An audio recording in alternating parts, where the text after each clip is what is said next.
This is CBN NewsWatch. Hello, everyone. Thank you so much for joining us for CBN NewsWatch. I'm George Thomas. We begin overseas, where there are new signs that the American strike that took out an Iranian leader and then massive nationwide protests, well, they have not taught Iran's hardline leadership a lesson. The regime is again making threats, even as its nuclear capabilities could be reaching dangerous new levels. My colleague Dale Hurd has the story. Before tens of thousands of chanting Iranians, the nation's supreme leader, the Ayatollah Khamenei, was defiant, claiming Iran's retaliatory missile strikes on the U.S.-backed military bases in Iraq dealt a blow to America's image as a global superpower. Today it was learned that U.S. military personnel were in fact injured in the attack. President Trump and American military leaders initially said the attack caused no injuries and only minimal damage. No Americans were harmed in last night's attack by the Iranian regime. We suffered no casualties. And while that may have seemed to be the case at the time of the attack, the Pentagon now says that 11 U.S. service members have been evacuated from Iraq to medical facilities in Germany and Kuwait because of worsening symptoms due to signs of traumatic brain injury and concussions. The Defense Department said in a statement that while no U.S. service members were killed in the January 8 Iranian attack on the Al-Assad air base, several were treated for concussion symptoms from the blast and are still being assessed. As a standard procedure, all personnel in the vicinity of a blast are screened for traumatic brain injury and, if deemed appropriate, are transported to a higher level of care. Most of the forces had been in a bunker during the attack after early warning systems alerted the U.S. to the incoming missiles. But one of the housing units was obliterated, although no one was believed to be in it during the attack. And now Iran appears to have kicked its nuclear program into overdrive. Iranian President Rouhani said on Thursday there was no limit to the country's enrichment of uranium following its decision to abandon its commitments under the 2015 nuclear deal. The Israeli Defense Force warned this week that Iran might have enough enriched uranium for a nuclear bomb by this spring. But Israeli Prime Minister Benjamin Netanyahu repeated this week a long-standing vow that Israel will never allow Iran to have nuclear weapons. Dale Hurd, CBN News. For the first time in years, Iran's Ayatollah Khamenei led Friday prayers in Tehran. It's a sign of how much pressure the regime is feeling. Now, with crippling sanctions and Iranians protesting in the streets, some people wonder if this could be the moment the Iranian regime will fall.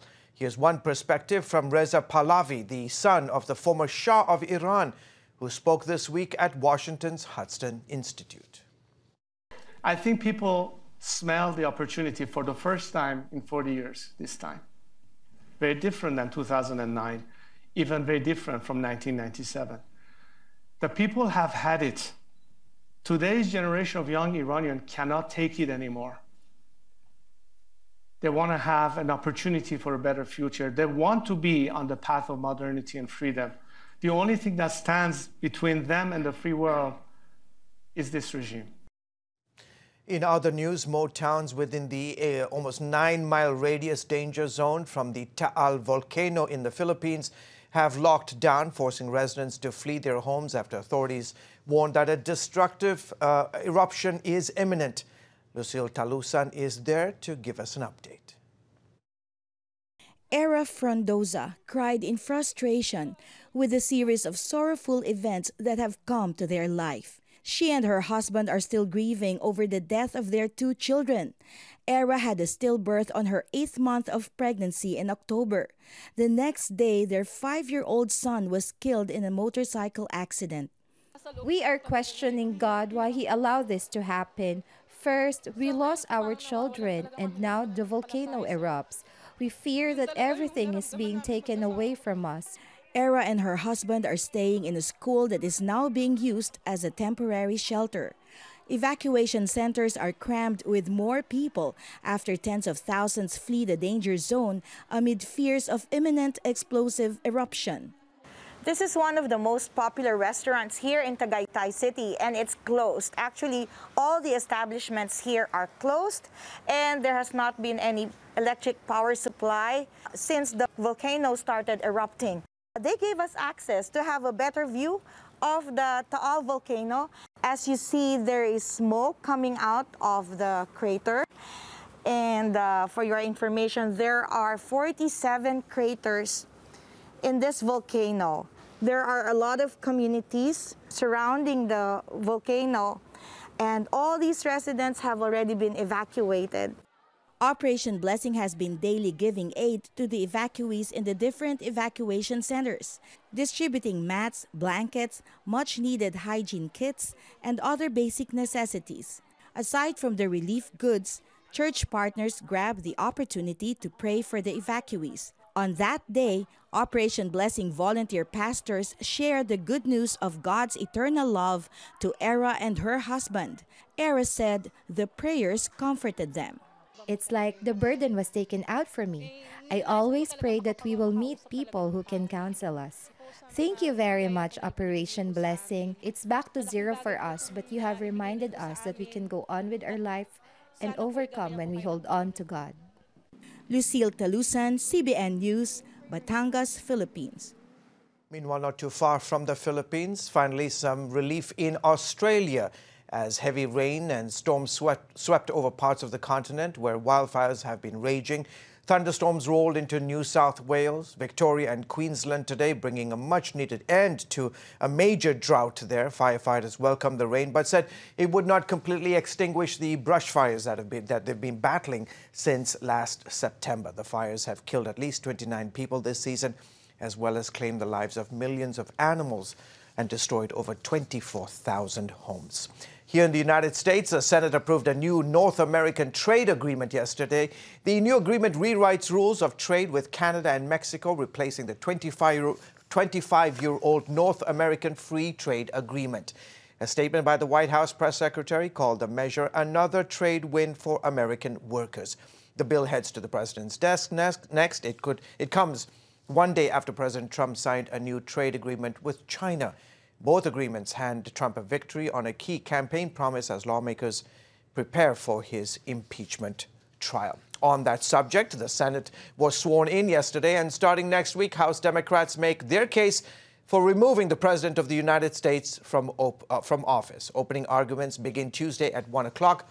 Democrats say there is new evidence to examine, including newly released information from former Rudy Giuliani associate Lev Parnas, who says there's no question the president wanted to convince Ukraine to investigate his potential Democratic presidential political opponent. President Trump again called the process partisan and denied Parnas' claims. Don't know where he comes from, know nothing about him. I can only tell you this thing is a big hoax. The president is expected to be acquitted because it takes a supermajority vote of 67 senators, which would require Democrats to convince 20 Republicans to vote against Trump. For more political news and analysis, be sure to catch Faith Nation this evening. As always, you can watch it right here on the CBN News Channel. Coming up, a major winter storm is wreaking havoc across parts of the U.S. We take a look at what to expect over the weekend. But before we go to break, here's a look at what's trending on CBNNews.com.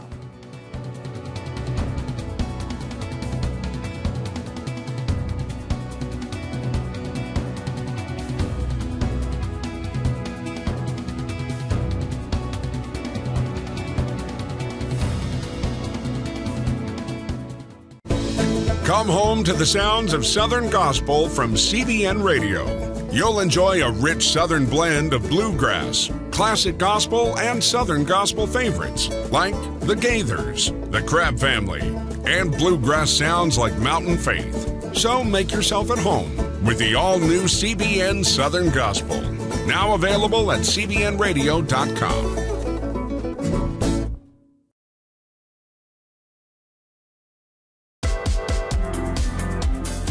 Meet the pastors who are preaching the gospel in a fresh, fearless way.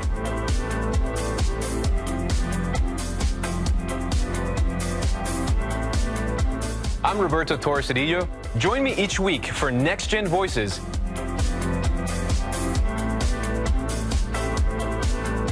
and watch God transform a generation.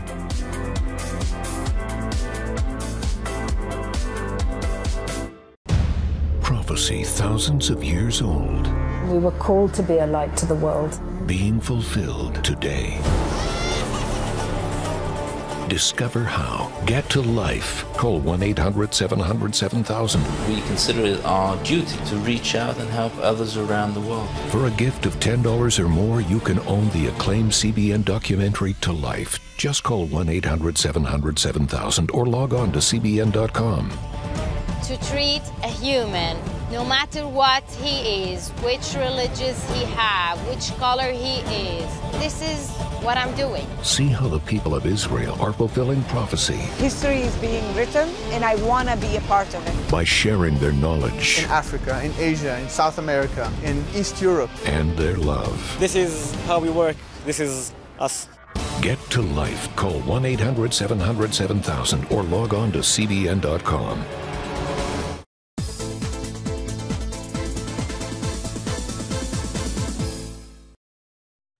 Welcome back to the broadcast. Cities across the Northwest are already buried in snow as a major winter storm slammed several states. The storms dumped several feet of snow on parts of western Washington state yesterday.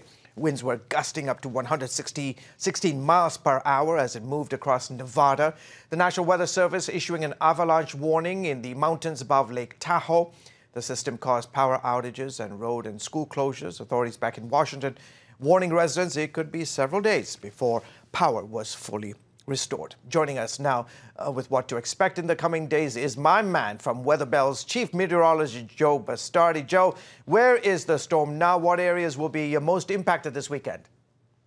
Well, George, if you don't mind my snide comment, what happened to the big drought and no skiing anymore in the western part of the United States? Glaciers were going to be gone at Glacier National Park by 2020. As you can see, nature has a way of fouling up the plans of men. And if you're planning to travel tonight, tomorrow, and on into Sunday from Chicago on eastward into New England, good luck with that north of the Mason-Dixon line, because you've got a 6 to 10 inch swath of snow from Chicago to interior New England. Now, I don't think Boston's getting 6 to 10 inches, maybe 3 to 5 inches. New York City, 2 to 4 inches, change to rain. Philadelphia, a couple of inches, change to rain, sleet, freezing rain. And that's the hideous thing with this, is a lot of sleet and freezing rain that's going to be involved because you just can't get the cold air out of the way. It's a very interesting situation, folks. And when a meteorologist says interesting, that means trouble for you. We have a storm that's not following the classic path to deliver snow. Usually to deliver snow in these areas, west-east, from Iowa, Chicago to New England, you get a storm that moves through the Ohio Valley and goes to the mid-Atlantic coast. This one is going all the way up over Michigan and then through northern New England, but there's so much cold air in the way, it can't get the cold air out of the way fast enough, so what is normally rain is going to turn out to be a traffic snarling snowstorm for a lot of people this weekend. Yeah, Joe, I was curious. How has snowfall this year compared to the past? Are we seeing more or less? Well, right now we're about where we should be, because we've just gone through 30, 35 days of winter backing off. And when we first came on several months ago with the winter forecast, we said try to get out of the gate fast. We'd have a false flag of cold, we call it. We'll warm up. But later January, February, and March going to be the big winter months. And that's becoming a habit that you start winters later and then end them later. And that's probably due to the sea surface temperatures being so warm in the Western Atlantic and the Gulf of Mexico. It slows down the onslaught of winter in December, but the moisture just stays there. When the cold air does come, you start seeing more snow. So we think the rest of the winter is going to be very active across much of the United States. We're probably going to get a break. This cold air mass is coming in after this for 3 to 5 days. Then it warms up for 3 to 5 days. But I think this looks like it could be an American Pie February. If you remember the song American Pie, there was a line in it. February made me shiver. In my case, is with the forecast I deliver. Very, very cute. I like that. Looking ahead to spring, how will weather trends this winter affect things when it starts to warm up in a couple of months? Well, I think again, we may last through March and on into April. Planting season may be a little bit late, but once it flips to warmer, we're looking for the very areas we have the most snow and cold the rest of the winter.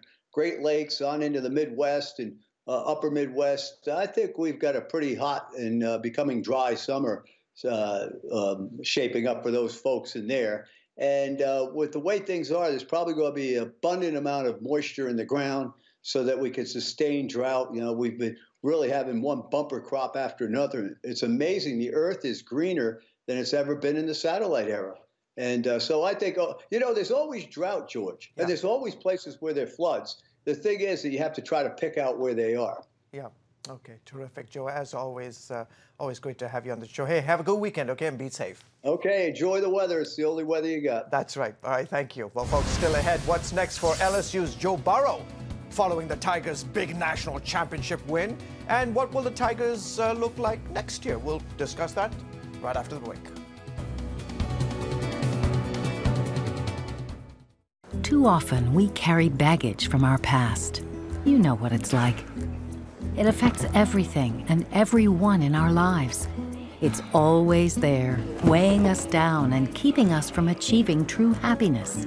But do you know God never meant for us to be trapped in the past? You can be free of your baggage. Learn how God's forgiveness leads to changed lives and new beginnings. Call the 700 Club. I'm Ephraim Graham, and this is Studio 5. Cruise with me as I discover the good things happening in the world of music, sports, television, and movies. The fact that Ryan Coogler was going to be directing the film, I knew that something special was going to happen. We'll chat with artists at the forefront of entertainment and explore the connection between popular culture and faith. I asked my pastor, I said, well, does that mean I'm supposed to be a preacher? He says, well, no, you already have a pulpit. Watch Studio 5, Wednesday night at 9:30.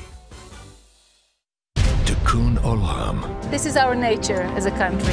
To make the world a better place. Literally, we felt the earth shaking. The Christian Broadcasting Network presents To Life, how Israeli volunteers are changing the world. This film needs to be seen by everyone. I was in tears. Now you can own the inspiring documentary To Life on DVD. There is blood on our hands if we know and we walk away. I'm so grateful that this film was made. To Life can be yours for a gift of $10 or more. Call 1-800-700-7000 or log on to CBN.com. We know that every minute counts to save life. It'll bless Israel, but it'll also bless all the friends of Israel. Discover the untold story of how Israeli volunteers are making the world a better place. Call 1-800-700-7000 or log on to CBN.com to get your copy today. Welcome back to the broadcast. Excitement is building as pro football fans look forward to Sunday's final NFL playoff games and knowing who's going to be in the Super Bowl. Mark Martin spoke with Sean Brown about the Sunday games and the faith of one of the players. First of all, let's talk about the College National Championship. We know that LSU dominated Clemson after the first quarter. Still a lot of talk about the game and what's happened since. Bring us up to speed. Well, what's interesting about college programs is that when they win a national championship, the question is, all right, will they be back? In their case, in LSU's case, they're losing two key components of their team. One, Joe Burrow is now going to move on to the NFL. Probably to Cincinnati. I know you're an Ohio guy. We'll have to see how that plays out. But also, their passing game coordinator is also moving on. He was picked up by the Carolina Panthers as the offensive coordinator. And so, yeah, there are changes that are being made. And we'll have to see how that plays out.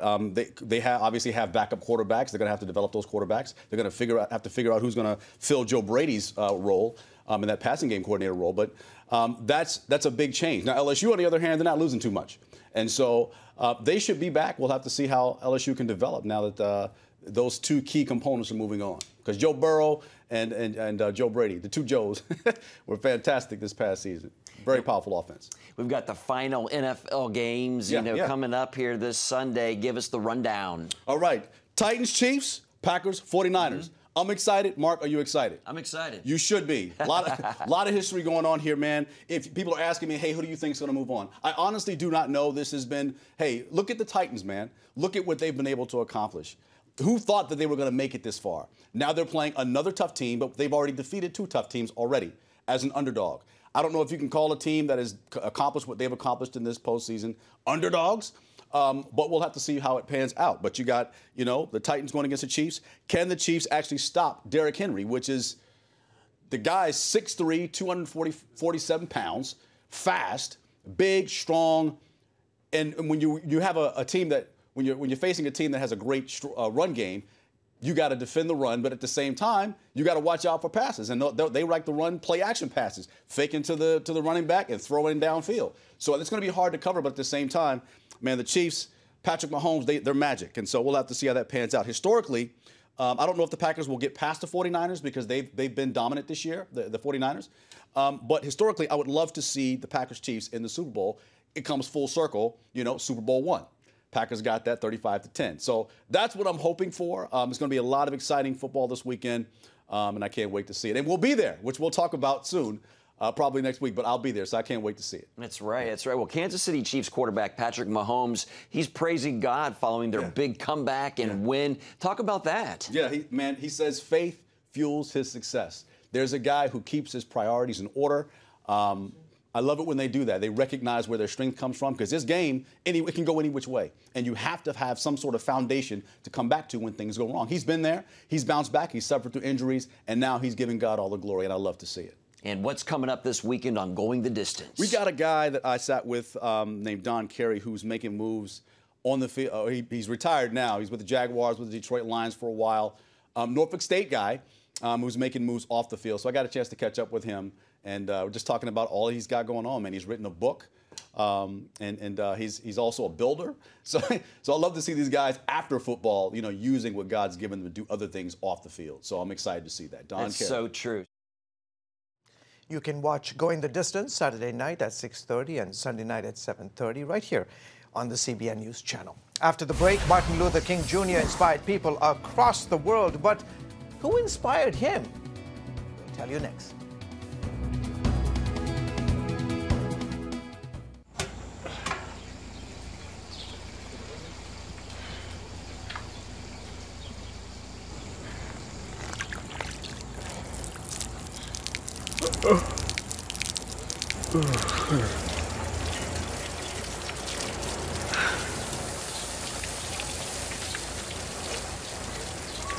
Life is better with a good night's sleep. Get your free DVD or booklet of Protect Your Sleep as the world watches from the outside. It's a big diplomatic tug-of-war here in the Middle East. Go inside the story with Jerusalem Dateline. Israeli archaeologists are talking about a discovery that could change the thinking about the Temple Mount. Join CBN Jerusalem Bureau Chief Chris Mitchell and get the biblical perspective on the events shaping the world. It's what starts in Israel, then ends up going to other places. Watch Jerusalem Dateline, Friday night at 9:30 on the CBN News Channel. Life. It's meant to be lived fully. Jesus said it. I came to give you life. Life to the fullest. Life in your family. Life in your finances.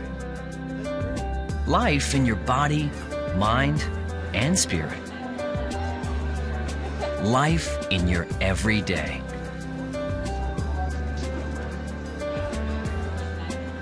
At CBN.com, we're taking what Jesus said seriously.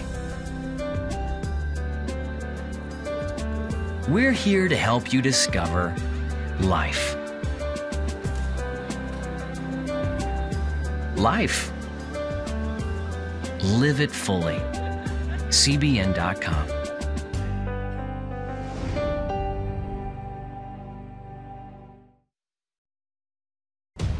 Prophecy thousands of years old, We were called to be a light to the world. being fulfilled today.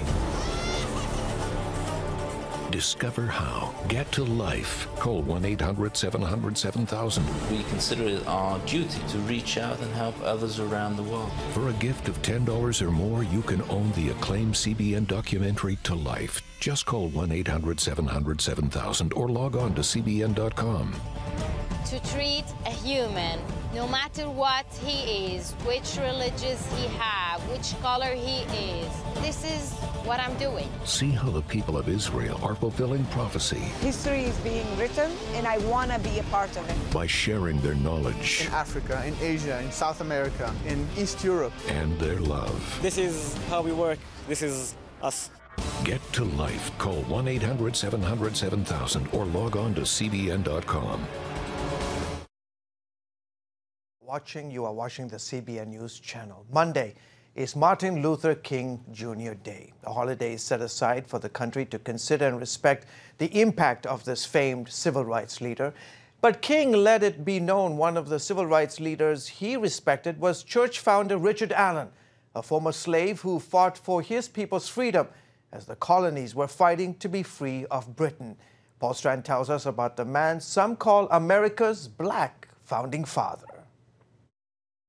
So imagine Richard Allen met the Lord Jesus Christ here in Philadelphia, witnessed to his master, who also got saved, turned around and freed Richard, who then found the African Methodist Episcopal Church right here on this land, which he bought, making it a piece of property held by African Americans longer than any other piece of land in all of America.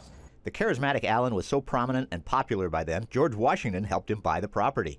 This fine house of worship now sits on the land, but Allen had to start the African Methodist Episcopal in a much more humble structure. He buys an old blacksmith's shop, and he hauls it down the road and he sets it up and it becomes its first church. Dr. Peter Lilbach studies and writes about faith's influence on the founding of America.